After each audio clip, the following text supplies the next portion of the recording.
Hey everyone, I'm Latisha Johnson. I'm your candidate for state representative in District 2 from West Village to Grosse Pointe Farms, including East English Village, Morningside, Cornerstone, Jefferson Chalmers, and all of the neighborhoods in between.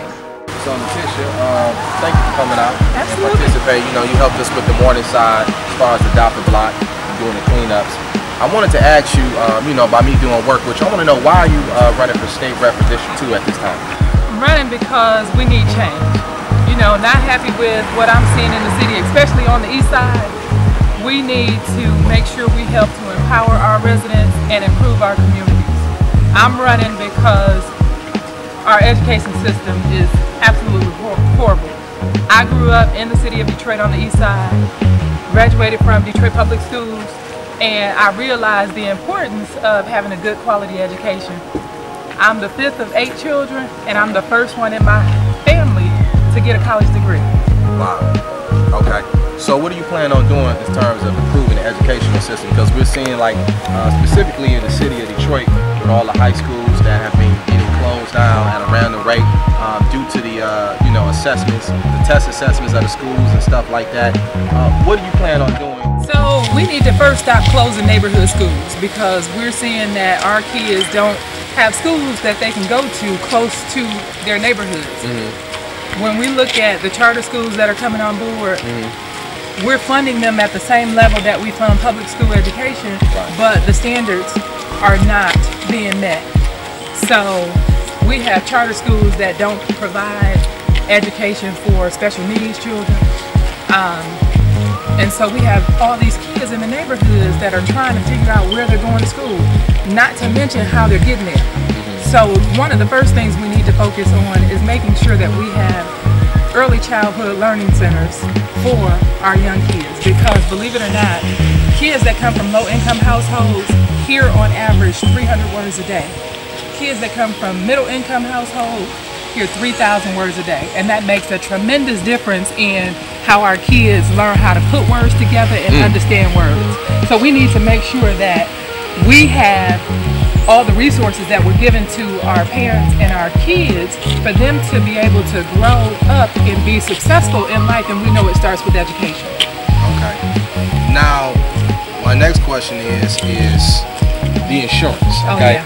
When we're thinking about insurance in the city of Detroit, I mean, really, to be honest with you, a lot of people don't even use Detroit addresses so they can get cheaper insurance. So we don't even know the true population of it. And then, so my question is to you, what would you do in regards to insurance with the red line in the city of Detroit? Because in certain pockets of the state, we know in certain areas the insurance is completely different.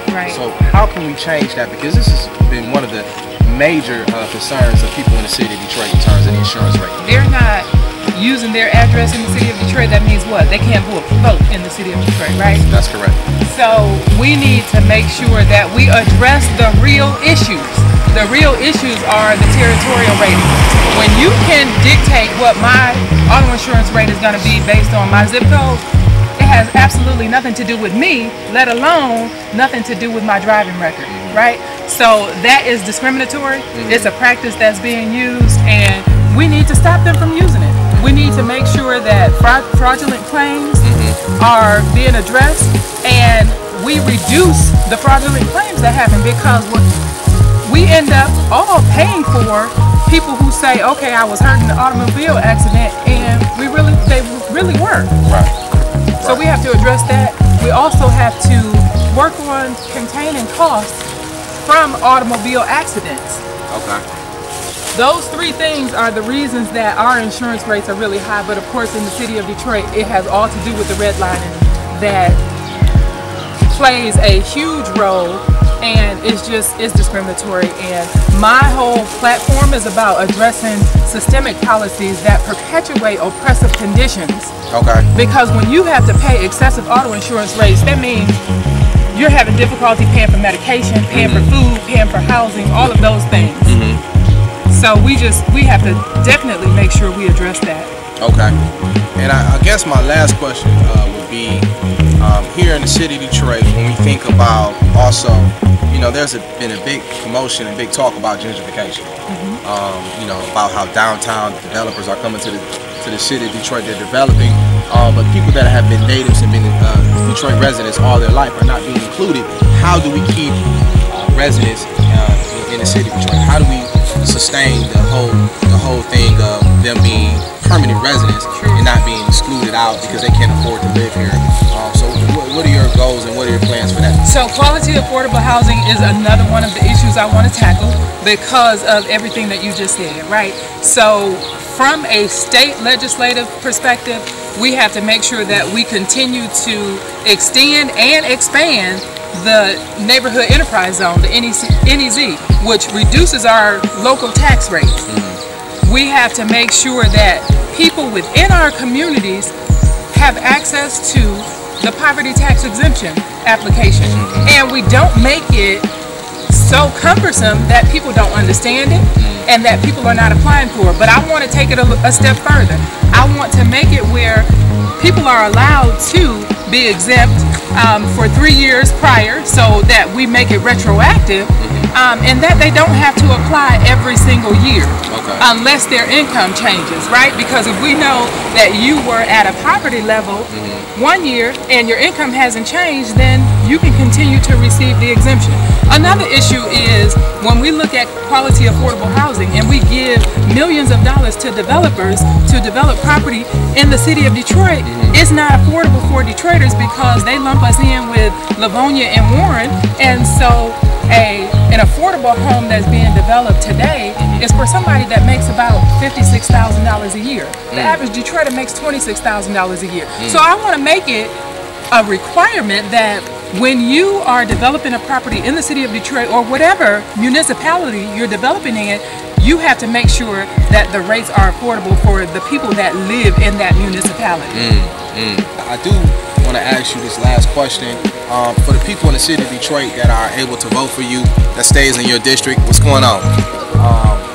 What is your experience? Because people in Morningside, people in East Village, I know they're very familiar with you. You've been doing community work. I personally know that you're very qualified, one of the most politically astute candidates that we have that's running for state rep. Thank you. But for the people who do not know who Latisha Johnson is, or may just heard of your name, what background and experience can you share with us for those people? So to keep it brief, for the last 11 years, I've been a community advocate out here fighting for the people, addressing foreclosure issues, making sure people understood that their property was going into foreclosure, and helping them to get out of the situation so that we could keep people within our communities. I've done a number of things. You see us out here cleaning up. I was an AmeriCorps member for 2 years. We cleaned up, boarded up houses throughout the city of Detroit in inclement weather. Didn't matter because it's all about improving our communities and empowering our people. So I also served 3 years on the Board of Zoning Appeals for the city of Detroit, which is a legislative role. I think that's the experience that sets me apart from all the other people in the race, because it is an open seat and nobody else has that level of experience.